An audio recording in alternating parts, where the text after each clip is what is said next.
Thank you, Matt. Thank you, Mr. Chairman, and thank you, honorable members of the committee. My name is John Wesley. I am the Director of Policy at the Rhode Island Coalition Against Domestic Violence. And at the Coalition, we serve, through our member agencies, around 10,000 victims of domestic violence every year here in Rhode Island.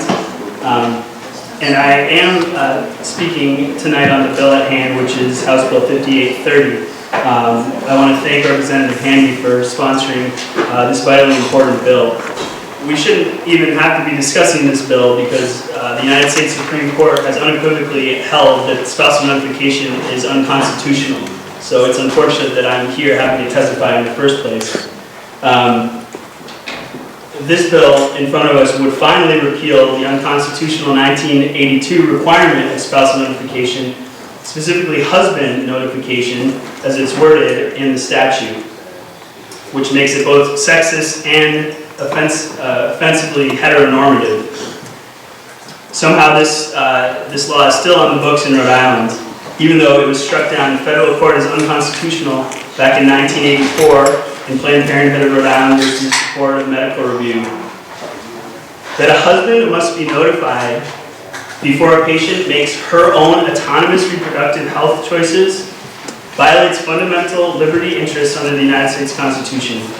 It is way, way past time that the misogynistic spousal notification language should be completely stricken from the law books here in Rhode Island. It's an embarrassment that this is still on the books. Restricting any access to reproductive health services and choices places particularly dangerous burdens on victims of domestic violence. In a 2010 study conducted by UC Davis and the Harvard School of Public Health,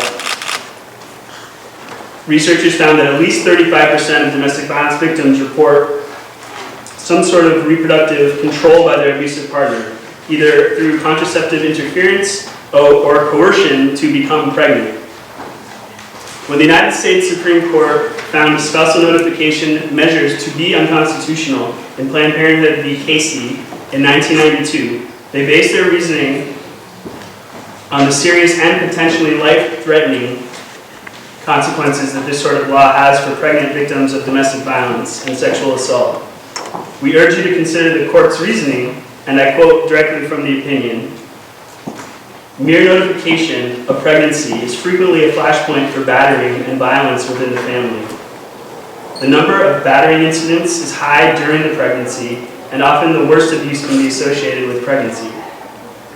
The battering husband may deny parentage and use the pregnancy as an excuse for abuse.